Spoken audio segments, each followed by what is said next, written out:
ఇంకా పార్ట్ 4లో వచ్చేసి ఇంకా రామరాజు ఆవేశంగా ఇంటికి వెళ్ళి బుజ్జమ్మ బుజ్జమ్మ అంటూ గట్టిగా రంకలేస్తూ అరుస్తూ ఉంటాడనమాట. మన గదిలో ఉన్న సామాన్లు అన్నీ తెచ్చి బయట పెట్టేయి, ఆ గదిలో చిన్నోడికి ప్రేమకి అయితే ఉండమని చెప్పు అని ఇంకా అరుస్తూ ఉంటాడనమాట. ఇంకా మన ఆవేశం స్టార్ట్ రామరాజు అనేసి ఇంకా ఉంటుందన్నమాట. ఎందుకు ఇలా మాట్లాడుతున్నారు, ఏమైంది అని అడుగుతుంది వేదవతి వచ్చేసి. ఇంకా దాంతో రామరాజు వచ్చేసి ఏం చెప్పమంటావు, నా చిన్న కోడలికి నేను గది ఇవ్వకుండా నేను బయటకైతే గెంటేశానంట.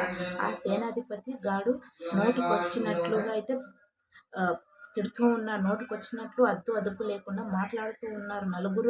నాలుగు రకాలుగా అనుకునేటట్టుగా అయితే బయట టీ తాగడానికి వెళ్ళినప్పుడు తినేసి మాటలు అన్నాడు. నా కోడల్ని నేను గది ఇవ్వకుండా బయటికి గెంటేసానన్నట్టుగా అయితే బయట చెప్పుకుంటున్నాడు అనేసి ఇంకా రామరాజు అయితే అంటాడు. ఇంకా వేదవతి ఒక్కసారిగా షాక్ అవుతూ ఉంటుందన్నమాట.